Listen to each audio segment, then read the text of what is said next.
Alice was beginning to get very tired of sitting by her sister on the bank and of having nothing to do. Once or twice she had peeped into the book her sister was reading, but it had no pictures or conversations in it. And what is the use of a book, thought Alice, without pictures or conversations? So she was considering in her own mind, as well as she could, for the hot day made her feel very sleepy and stupid, whether the pleasure of making a daisy chain would be worth the trouble of getting up and picking the daisies, when suddenly a white rabbit with pink eyes ran close by her. There was nothing so very remarkable in that, nor did Alice think it so very much out of the way to hear the rabbit say to itself, oh dear, I shall be late." When she thought it over afterwards, it occurred to her that she ought to have wondered at this, but at the time it all seemed quite natural.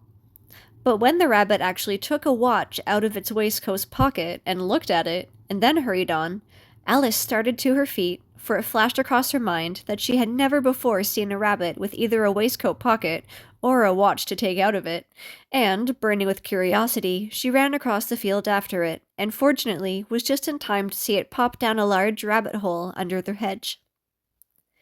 In another moment, down went Alice after it, never once considering how in the world she was to get out again.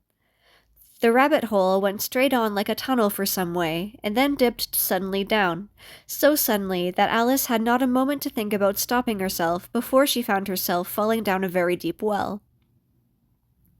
Either the well was very deep, or she fell very slowly, for she had plenty of time as she went down to look about her, and to wonder what was going to happen next. First, she tried to look down and make out what she was coming to, but it was too dark to see anything. Then she looked at the sides of the well, and noticed that they were filled with cupboards and bookshelves. Here and there she saw maps and pictures hung upon pegs. She took down a jar from one of the shelves as she passed. It was labeled orange marmalade. To her great disappointment, it was empty. She did not like to drop the jar for fear of killing somebody underneath, so managed to put it into one of the cupboards as she fell past it. Well, thought Alice to herself, after such a fall as this, I shall think nothing of tumbling downstairs. How brave they'll all think of me at home. Why, I wouldn't say anything about it, even if I fell off the top of the house, which was very likely true. Down, down, down. Would the fall never come to an end? I wonder how many miles I've fallen by this time, she said aloud. I must be getting somewhere near the center of the earth. Let me see, that would be 4,000 miles down, I think. For, you see, Alice had learned several things of the sort in her lessons in the schoolroom, and though this was not a very good opportunity for showing off her knowledge, as there was no one to listen to her, still it was good practice to say over. Yes, that's about the right distance, but then I wonder what latitude or longitude I've got to. Alice had no idea what latitude was, or longitude either, but thought they were nice, grand words to say. Presently, she began again. I wonder if I shall fall right through the earth. How funny it'll seem to come out among the people that walk with their heads downward. The antipathies, I think. She was rather glad there was no one listening this time, as it didn't sound at all the right word. But I shall have to ask them what the name of the country is, you know. Please, ma'am, is this New Zealand or Australia? And she tried to curtsy as she spoke. Fancy courtesying as you're falling through the air. Do you think you could manage it? And what an ignorant little girl she'll think me for asking. No, it'll never do to ask. Perhaps I shall see it written up somewhere. Down, down, down. There was nothing else to do, so Alice soon began talking again. Dinah will miss me very much tonight, I should think. Dinah was the cat. I hope they'll remember her saucer of milk at tea time. Dinah, my dear, I wish you were down here with me. There are no mice in the air, I'm afraid, but you might catch a bat, and that's very like a mouse, you know. But do cats eat bats, I wonder? And here Alice began to get rather sleepy, and went on saying to herself in a dreamy sort of way, Do cats eat bats? Do cats eat bats? And sometimes do bats eat cats? For, you see, as she couldn't answer either question, it didn't much matter which way she put it. She felt that she was dozing off, and had just begun to dream that she was walking hand in hand with Dinah, and saying to her very earnestly, Now, Dinah, tell me the truth. Did you ever eat a bat? when, suddenly, thump, thump, down she came upon a heap of sticks and dry leaves, and the fall was over. Alice was not a bit hurt, and she jumped up to her feet in a moment. She looked up, but it was all dark overhead. Before her was another long passage, and the White Rabbit was still in sight, hurrying down it. There was not a moment to be lost. Away went Alice like the wind, and was just in time to hear it say, as it turned a corner, "Oh, my ears and whiskers, how late it's getting!" She was close behind it when she turned the corner, but the rabbit was no longer to be seen.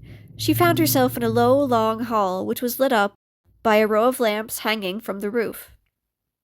There were doors all round the hall, but they were all locked, and when Alice had been all the way down one side and up the other, trying every door, she walked sadly down the middle, wondering how she was ever to get out again. Suddenly she came upon a little three-legged table, all made of solid glass. There was nothing on it except a tiny golden key, and Alice's first thought was that it might belong to one of the doors of the hall. But, alas, either the locks were too large or the key was too small, but at any rate it would not open any of them. However, on the second time around, she came upon a low curtain she had not noticed before, and behind it was a little door about 15 inches high. She tried the little golden key in the lock, and to her great delight it fitted. Alice opened the door and found that it led into a small passage, not much larger than a rat hole. She knelt down and looked along the passage into the loveliest garden you ever saw. How she longed to get out of that dark hall and wander about among those beds of bright flowers and those cool fountains. But she could not even get her head through the doorway, and even if my head would go through, thought poor Alice, it would be of very little use without my shoulders. Oh, how I wish I could shut up like a telescope. I think I could, if I only knew how to begin. For, you see, so many out-of-the-way things had happened lately that Alice had begun to think that very few things indeed were really impossible. There seemed to be no use in waiting by the little door, so she went back to the table, half hoping she might find another key on it, or at any rate a book of rules for shutting people up like telescopes.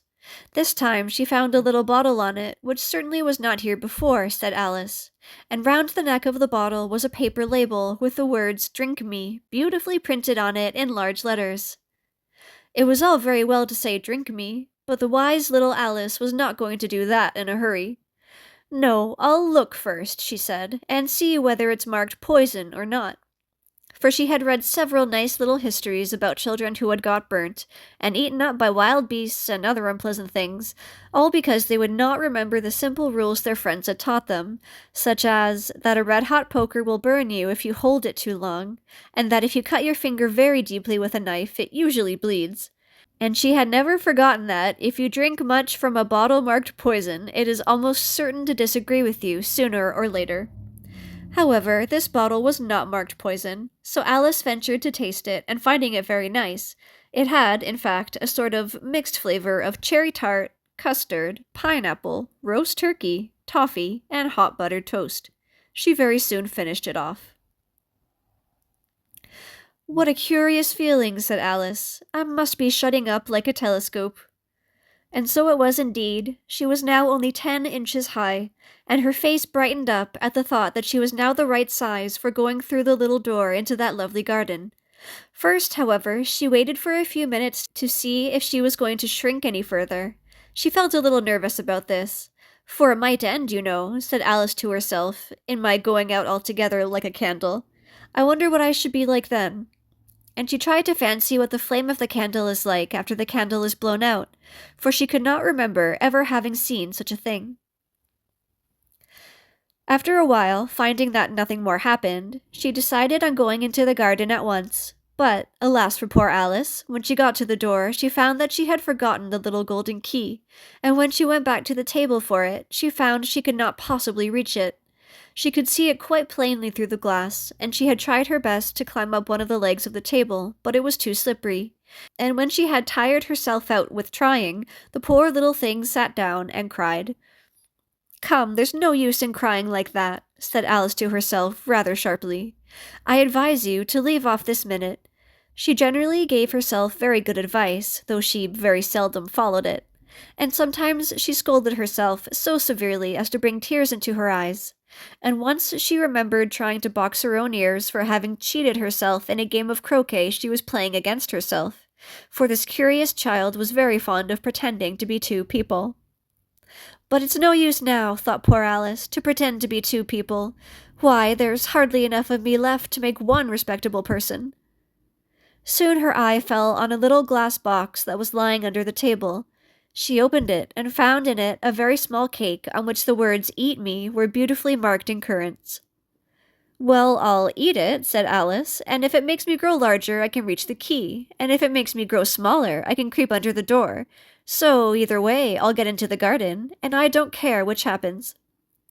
She ate a little bit, and said anxiously to herself, "Which way? Which way?" holding her hand on the top of her head to feel which way it was growing, and she was quite surprised to find that she remained the same size.